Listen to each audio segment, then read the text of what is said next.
So the idea we're spreading is why you should embrace waking up a different person every morning. So the mental health crisis is a massive epidemic throughout the world. Nearly 1 in 5 adults suffer from mental health issues.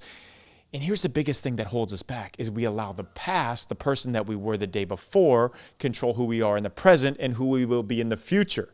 We have 330 billion cells being replaced daily within our body. That's 1% of our cells. So physically, we're becoming new people every day. And after 80 to 100 days, all of our cells have been replaced. We can embrace this mentality that each day does not determine who we will be. And I tell a story when I learned this from one of the NBA players that I work with who went through immense pressure and had to overcome it by literally making this shift, understand that he is not the same person that he was the day before, and we can live in this new person that we become.